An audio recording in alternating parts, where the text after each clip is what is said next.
നമസ്കാരം. പ്രവാസി channel മലയാളി.com news സെഗ്മെന്റിലേക്ക് എല്ലാ പ്രേക്ഷകർക്കും സ്വാഗതം. നോക്കാം ഇന്നത്തെ പ്രധാന വാർത്തകൾ. ബിനോയ് തോമസ് ഫോമർ ട്രഷറർ സ്ഥാനാർത്ഥിയായി മത്സരിക്കുന്നു. റോക്ക്ലൻഡ് സെന്റ് മേരീസ് ക്നാനായ പള്ളിയിൽ പരിശുദ്ധ കന്യാമറിയത്തിന്റെ തിരുനാൾ ഭക്തി നിർഭരമായി. ഡോക്ടർ മാമൻ സി ജേക്കബ് രചിച്ച ജനകീയനായ ജനനായകൻ പ്രകാശനം ചെയ്തു. ഇന്ത്യക്കാർ US വിസയ്ക്ക് വേണ്ടി ഇന്ത്യയിൽ നിന്നു തന്നെ അപേക്ഷിക്കണം. ലണ്ടൻ മലയാള സാഹിത്യവേദി സംഘടിപ്പിക്കുന്ന സംഗീത സന്ധ്യ ലാല 2025 സെപ്റ്റംബർ 20 രാകേഷ് ബ്രഹ്മാനന്ദൻ നയിക്കുന്ന ലൈവ് പ്രോഗ്രാമിൽ മുഖ്യ ഗായകൻ നവീൻ മാധവ് പങ്കെടുക്കുന്നു.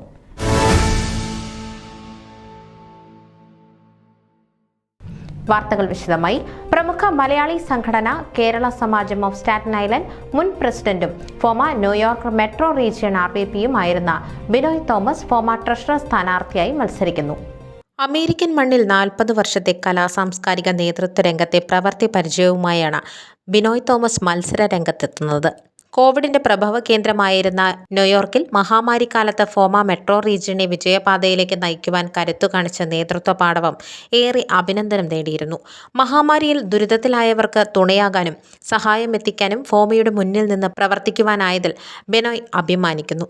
എന്നെ ഞാനാക്കിയ അക്ഷരങ്ങളുടെയും അമ്പലങ്ങളുടെയും പള്ളികളുടെയും നാടായ കോട്ടയത്തു നിന്നും എത്തിയ എനിക്ക് നാടിനെ സ്നേഹിക്കാനും കേരള കലാസാംസ്കാരിക രംഗത്ത് വളരുവാനും സഹായകമായത് Kerala Samajam of Staten island എന്ന സംഘടനയാണ്.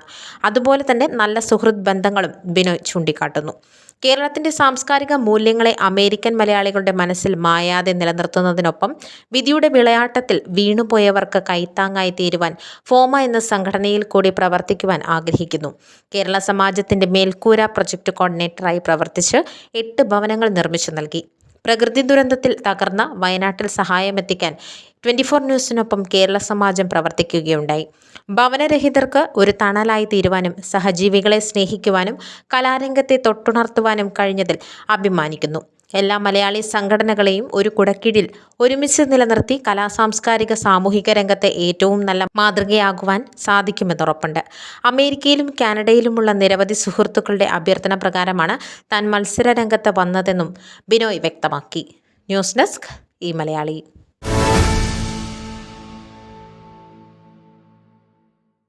പരിശുദ്ധ കന്യാമറിയത്തിന്റെ പിറവി തിരുനാൾ റോക്ക്ലൻഡ് സെന്റ് മേരീസ് ക്നാനായ കത്തോലിക്ക പള്ളിയിൽ ഭക്തി നിർഭരമായി ആഘോഷിച്ചു. ഇടവക വികാരി ഫാദർ ഡോക്ടർ ബിബി തറയിൽ തിരുനാളിന്റെ പ്രധാന ആഘോഷങ്ങൾക്ക് തുടക്കം കുറിച്ചുകൊണ്ട് കൊടിയേറ്റി. ഇടവകയിലെ 94 പേരാണ് ഇക്കുറി പ്രസിദ്ധേന്തിമാരായത്. തിരുനാളിന്റെ 2ാം ദിവസമായ ശനിയാഴ്ച പ്രസിദ്ധേന്തി വാഴ്ചയും ഇംഗ്ലീഷ് കുർബാനയും കൂടാതെ CCD ഫെസ്റ്റും നടന്നു. CCD ഫെസ്റ്റ് ന്യൂയോർക്ക് ഫൊറോനയിലുള്ള സിസ്റ്റേഴ്സും വൈദികരും ഉദ്ഘാടനം ചെയ്തു. വിവിധ തരത്തിലുള്ള ഫുഡ് സ്റ്റാളുകളും സജീവമായി. തിരുനാൾ ദിവസം സെപ്റ്റംബർ 7 ഞായറാഴ്ച വൈകിട്ട് 4 ആഘോഷമായ തിരുനാൾ കുർബാന ഫാദർ ലിജോ കൊച്ചുപറമ്പിലിന്റെ കാർമ്മികത്വത്തിൽ നടന്നു. തിരുനാൾ സന്ദേശം നൽകിയത് ഫാദർ മാത്യു മേലേടത്തായിരുന്നു. ബ്രോങ്സ് സീറോ മലബാർ ഇടവകയിലെ ടീമിന്റെ ചെണ്ടമേളത്തോടെയുള്ള തിരുനാൾ പ്രദക്ഷിണത്തിൽ കുട്ടികൾ വിശുദ്ധന്മാരുടെയും മാലാഖമാരുടെയും വേഷത്തിൽ അണിനിരന്നു. പരിശുദ്ധ കുർബാനയുടെ ആശീർവാദത്തിന് ശേഷം ഇടവക ട്രസ്റ്റി സിബി മണലേൽ തിരുനാൾ വിജയത്തിനായി പ്രവർത്തിച്ച ഏവരോടും നന്ദി പറഞ്ഞു. ഭക്തി നിർഭരമായ തിരുനാൾ ആഘോഷങ്ങൾ സ്നേഹവിരുന്നോടെ സമാപിച്ചു. News desk Malayali.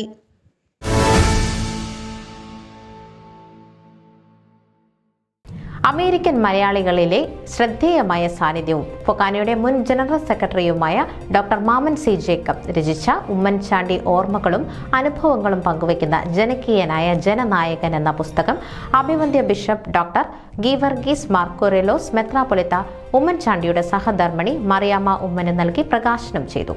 ഉമ്മൻചാണ്ടിയെക്കുറിച്ച് കേരളത്തിലെ ഓരോ വ്യക്തികൾക്കും നിരവധി അനുഭവങ്ങൾ പങ്കുവയ്ക്കാനുണ്ടാകും. അവ പുസ്തക രൂപത്തിൽ കാണുന്നത് അഭിമാനകരമായ കാര്യമാണ്. മറ്റൊരു ജനനേതാവിനും അത്തരം അനുഭവങ്ങൾ ലഭിക്കാനിടയില്ലെന്നും അദ്ദേഹം കൂട്ടിച്ചേർത്തു. പുതുപ്പള്ളി മണ്ഡലം നിവാസി കൂടിയായ തനിക്ക് ഉമ്മൻചാണ്ടിയുമായി വ്യക്തിപരമായ നല്ല അടുപ്പം കാത്തുസൂക്ഷിക്കുവാനും നിരവധി വിഷയങ്ങളിൽ അദ്ദേഹത്തിന്റെ സഹായ സഹകരണങ്ങൾ ലഭിച്ചിട്ടുമുണ്ട്. അദ്ദേഹത്തിന്റെ മരണശേഷം അദ്ദേഹത്തിന് ലഭിക്കുന്ന ഓരോ ആദരവും വലിയ അംഗീകാരങ്ങളായി മാറുന്നുവെന്നും ഡോക്ടർ മാമൻ സി ജേക്കബിന്റെ പുസ്തകം അത്തരത്തിൽ അടയാളപ്പെടുത്തേണ്ട ഒന്നായി മാറുമെന്നും അദ്ദേഹം അഭിപ്രായപ്പെട്ടു. പ്രിയപ്പെട്ട ഡോക്ടർ മാമൻ സി ജേക്കബ് എഴുതിയ ഉമ്മൻചാണ്ടി ഓർമ്മകൾ ജനകീയനായ ജനനായകൻ സ്വീകരിച്ചത് വലിയ അഭിമാനത്തോടെയാണെന്നും അദ്ദേഹവുമായുള്ള പ്രിയപ്പെട്ട ബോബിച്ചായന്റെ ബന്ധവും അവർ ഒരുമിച്ചുള്ള പ്രവർത്തനങ്ങളും പുസ്തകരൂപത്തിൽ പ്രസിദ്ധീകരിച്ചതിൽ അതിയായ സന്തോഷമുണ്ടെന്നും ഉമ്മൻചാണ്ടിയുടെ സഹധർമ്മിണി മറിയാമ്മ ഉമ്മൻ പറഞ്ഞു. ചതയദിന ആഘോഷ തിരക്കുകൾ യാത്രയിലുടനീളമുണ്ടായെങ്കിലും തിരുവനന്തപുരത്തു നിന്നും 4 മണിക്കൂർ യാത്ര ചെയ്ത് ബുക്ക് സ്വീകരിക്കുവാനെത്തിയത് ആഴമേറിയ ഒരു സൗഹൃദത്തോടുണ്ടായ സ്നേഹ ബഹുമാനമാണെന്നും മറിയാമ്മ ഉമ്മൻ പറഞ്ഞു. Right reverend doctor Abraham Mar Paulose Episcopa യോഗം ഉദ്ഘാടനം ചെയ്തു. ഉമ്മൻചാണ്ടിയും ഡോക്ടർ മാമൻ സി ജേക്കബും ജീവകാരുണ്യ പ്രവർത്തനത്തിൽ മാതൃകയായ 2 വ്യക്തികളും അതിലുപരി അവർ നല്ല സുഹൃത്തുക്കളുമായിരുന്നു എന്നതും ശ്രദ്ധേയമാണ്. ഒരു വ്യക്തിയെ ഒരു പുസ്തകത്തിലൂടെ അടയാളപ്പെടുത്തുമ്പോൾ ഓർമ്മകളുടെ ഒരു ഇരമ്പം തന്നെ ഉണ്ടാകാം. ഉമ്മൻചാണ്ടിയുമായി ബോബിക്കുള്ള അടുപ്പവും ഈ പുസ്തകത്തിന്റെ മേന്മയാണെന്നും അദ്ദേഹം പറഞ്ഞു. വ്യത്യസ്ത ശൈലിയിലായിരുന്നുവെങ്കിലും ഉമ്മൻചാണ്ടിയുമായുള്ള സൗഹൃദം വളരെ ദൃഢമായ ഒരു ബന്ധമായിരുന്നുവെന്നും ആശംസ അറിയിച്ച മാത്യു ടി തോമസ് MLA പറഞ്ഞു. നിയമസഭയിലെത്തിയ നാൾ മുതൽ അദ്ദേഹവുമായി ആ സൗഹൃദം കാത്തുസൂക്ഷിക്കുവാൻ സാധിച്ചിരുന്നുവെന്നും അദ്ദേഹത്തെ അടുത്തറിയാവുന്ന ഓരോ വ്യക്തികൾക്കും അദ്ദേഹവുമായുള്ള അനുഭവങ്ങൾ ഒരു പുസ്തകമാക്കി മാറ്റുവാൻ സാധിക്കും. ഡോക്ടർ മാമൻ സി ജേക്കബ് അതിനായി ശ്രമിച്ചതിൽ സന്തോഷമുണ്ടെന്നും അദ്ദേഹം പറഞ്ഞു. ഷിബു മണിലെ, സക്കറിയ കരുവേലി, പാസ്റ്റർ മോനായി എന്നിവർ ആശംസകൾ നേർന്നു. ഡോക്ടർ മാമൻ സി ജേക്കബിന്റെ സഹധർമ്മിണി മേരിക്കുട്ടി ജേക്കബ്, സുഹൃത്തുക്കൾ, ബന്ധുക്കൾ എന്നിവർ ചടങ്ങിൽ പങ്കെടുത്തു. ഡോക്ടർ മാമൻ സി ജേക്കബ് മറുപടി പ്രസംഗം നടത്തി. തൻ്റെ ജീവിതത്തിലെ മികച്ച ഒരു നിമിഷമാണിതെന്നും ഉമ്മൻചാണ്ടിയുടെ സഹധർമ്മിണി തൻ്റെ ജീവിത നായകന്റെ ഓർമ്മകളുടെ പുസ്തകം സ്വീകരിക്കുവാൻ എത്തിയതിൽ അതിയായ സന്തോഷമുണ്ടെന്നും അദ്ദേഹം പറഞ്ഞു. താൻ ജനറൽ സെക്രട്ടറി ആയിരിക്കെ ഫൊക്കാനയുടെ റോച്ചസ്റ്റർ കൺവെൻഷനെത്തിയ ഉമ്മൻചാണ്ടി, മറിയാമ്മ ഉമ്മൻ, ചാണ്ടി ഉമ്മൻ എന്നിവർ കുടുംബസമേതം ഫ്ലോറിഡയിലെ തൻ്റെ വീട്ടിൽ താമസിച്ചതും ഫ്ലോറിഡ കാണുവാൻ കുടുംബത്തോടെ യാത്ര ചെയ്തതുമൊക്കെ അദ്ദേഹം വിശദീകരിച്ചു. ഒട്ടും തിരക്കില്ലാത്ത ഉമ്മൻചാണ്ടിയെ അന്നൊരു ഗൃഹനാഥനായി കാണുവാൻ സാധിച്ച നിമിഷങ്ങൾ അദ്ദേഹം ഓർമ്മിച്ചു. മുഖം ബുക്സ് എഡിറ്റർ അനിൽ പെണ്ണുകര പുസ്തകം പരിചയപ്പെടുത്തി.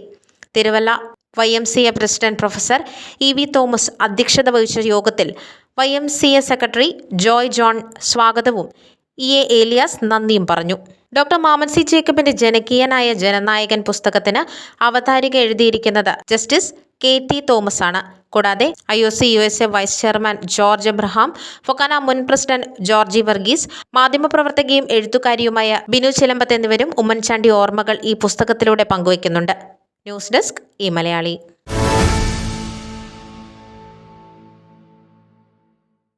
US വിസയ്ക്ക് വേണ്ടി വിദേശ രാജ്യങ്ങളിൽ നിന്ന് അപേക്ഷ സമർപ്പിക്കുന്നതിൽ നിന്ന് ഇന്ത്യൻ വിദ്യാർത്ഥികൾക്കും സന്ദർശകർക്കും ഉൾപ്പെടെ എല്ലാ രാജ്യക്കാർക്കും വിലക്ക്. ഇന്ത്യയിൽ നിന്ന് അപേക്ഷിക്കുമ്പോൾ ഉണ്ടാകുന്ന കാലതാമസം ഒഴിവാക്കാൻ വിയറ്റ്നാം, തായ്ലൻഡ്, ജർമ്മനി എന്നിവിടങ്ങളിൽ നിന്ന് അപേക്ഷിക്കുന്നവർക്ക് ഇനി അത് അനുവദിക്കില്ലെന്ന് സ്റ്റേറ്റ് ഡിപ്പാർട്ട്മെന്റ് വ്യക്തമാക്കി. സെപ്റ്റംബർ 6 ഇറക്കിയ ഉത്തരവിൽ നോൺ ഇമിഗ്രന്റ് വിഭാഗത്തിൽപ്പെട്ട വിസകൾ B1, B2, H1B, O1, F1 എന്നിവയ്ക്ക് അപേക്ഷിക്കുന്നവർ സ്വന്തം രാജ്യത്തു നിന്ന് തന്നെ അപേക്ഷിക്കണമെന്ന് സ്റ്റേറ്റ് ഡിപ്പാർട്ട്മെന്റ് വ്യക്തമാക്കുന്നു. ഇന്റർവ്യൂ നടത്തേണ്ടത് സ്വന്തം രാജ്യത്തെ എംബസിയിലോ കൗൺസിലേറ്റിലോ ആണ്. ഉത്തരവ് ഉടൻ പ്രാബല്യത്തിൽ വന്നു. പ്രസിഡന്റ് ട്രംപ് കൊണ്ടുവന്ന ഇമിഗ്രേഷൻ പരിഷ്കരണ നടപടികളുടെ ഭാഗമാണിത്. COVID-19 കഴിഞ്ഞ ശേഷം 2021 മുതൽ ഇന്ത്യക്കാർ ദൂരെ ജർമ്മനിയിൽ വരെ പോയി അപേക്ഷിച്ചിരുന്നുവെന്ന് ട്രാവൽ ഏജൻസികൾ പറയുന്നു. 2 വർഷം മുൻപ് ഈ അപേക്ഷകർക്ക് ഇന്ത്യയിൽ ഇന്റർവ്യൂ കിട്ടാൻ 15 മുതൽ 20 മാസം വരെ എടുക്കുന്ന സ്ഥിതിയുണ്ടായി. അപ്പോൾ ഫ്രാങ്ക്ഫർട്ടിലെ US കോൺസുലേറ്റ് ഇന്ത്യൻ അപേക്ഷകർക്ക് മാത്രമായി ഇന്റർവ്യൂ നടത്തി. ചൊവ്വാഴ്ച മുതൽ 14 വയസ്സിന് താഴെയുള്ളവർക്കും 79 വയസ്സിന് മുകളിലുള്ളവർക്കും ഇന്റർവ്യൂ നിർബന്ധമാക്കിയിട്ടുണ്ട്. News desk Malayali.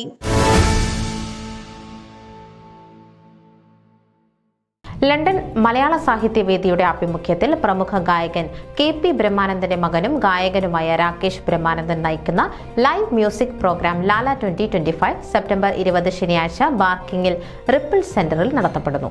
വൈകിട്ട് 5 മണിക്ക് ആരംഭിക്കുന്ന പരിപാടിയിൽ UK-യിലെ കലാ-സാംസ്കാരിക രംഗത്തെ പ്രമുഖർ പങ്കെടുക്കുന്നു. വിവിധ രാജ്യങ്ങളിൽ സംഗീത പരിപാടികളുടെ ഭാഗമായി പങ്കെടുക്കുന്ന രാകേഷ് ബ്രഹ്മാനന്ദൻ പല ഭാഷകളിലായി നിരവധി സിനിമകളിൽ പാടിയിട്ടുണ്ട്. ഈ വർഷത്തെ KP ബ്രഹ്മാനന്ദൻ പുരസ്കാരം പ്രമുഖ ഗായകനും പ്രസിദ്ധ സംഗീത സംവിധായകനുമായിരുന്ന രവീന്ദ്രൻ മാഷിന്റെ മകനായ നവീൻ മാധവന് നൽകുന്നു. പ്രോഗ്രാമിനോടനുബന്ധിച്ച് UK-യിലും യൂറോപ്പിലെയും കലാ-സാംസ്കാരിക സാമൂഹ്യ രംഗത്തെ സംഭാവനകളെ മാനിച്ച് പ്രമുഖ വ്യക്തികളെ പുരസ്കാരം നൽകി ആദരിക്കുന്നു. ജർമ്മനിയിലെ അറിയപ്പെടുന്ന സംഘാടകനും ഗ്ലോബൽ മലയാളി ഫെഡറേഷൻ സ്ഥാപകനും ചെയർമാനും ലോക കേരള സഭാംഗവുമായ പോൾ ഗോപുരത്തിങ്കൽ UK-യിൽ വളരെ സുപരിചിതനായ രാകേഷ് ശങ്കരൻ ഹെൽത്ത് കെയർ രംഗത്ത് നിരവധി സ്ഥാപനങ്ങളുടെ ഉടമയും നിരവധി ഷോർട്ട് ഫിലിമുകളിലും 2 സിനിമകളിലും അഭിനയിച്ചിട്ടുണ്ട്. യുവ എഴുത്തുകാരി സൗമ്യ കൃഷ്ണ നഴ്സിംഗ് രംഗത്തും ബിസിനസ് രംഗത്തും വളരെ അംഗീകാരങ്ങൾ നേടിയ അമ്പിളി മോബിൻ എന്നിവരെയും വേദിയിൽ ആദരിക്കും. യുക്മ കലാമേളകളിൽ മിന്നും താരങ്ങളായി തിളങ്ങിയ ടോണി അലോഷ്യസ്, ആനി അലോഷ്യസ് എന്നിവരുടെ നൃത്തങ്ങൾ വേദിയിൽ അരങ്ങേറും. ലൈവ് ഓർക്കസ്ട്ര കൈകാര്യം ചെയ്യുന്നത് വളരെ പ്രഗത്ഭരായ കലാകാരന്മാരാണ്. UK-യിൽ നിരവധി സ്റ്റേജ് ഷോകൾ നടത്തി പരിചയസമ്പന്നനായ ജിബി ഗോപാലൻ പ്രോഗ്രാം കോർഡിനേറ്ററായി പ്രവർത്തിക്കുന്നു. സംഗീതത്തിന് പ്രാധാന്യം കൊടുത്തു നടത്തുന്ന ലാല 2025 കണ്ണിനും കാതിനും ഒരു വിരുന്നു തന്നെയായിരിക്കും. പ്രവേശനം ടിക്കറ്റ് മൂലം നിയന്ത്രിക്കുന്നതായിരിക്കും. എല്ലാ കലാസ്നേഹികളെയും പ്രോഗ്രാമിലേക്ക് സ്വാഗതം ചെയ്യുന്നുവെന്ന് ലണ്ടൻ മലയാള സാഹിത്യവേദി ജനറൽ കോർഡിനേറ്റർ റജി നന്ദിക്കാട്ട് അറിയിച്ചു. കൂടുതൽ വിവരങ്ങൾക്ക് റജി നന്ദിക്കാട്ട്, ജിബി ഗോപാലൻ എന്നിവരുമായി ബന്ധപ്പെടുക. ന്യൂസ് ഡെസ്ക് ഈ മലയാളി.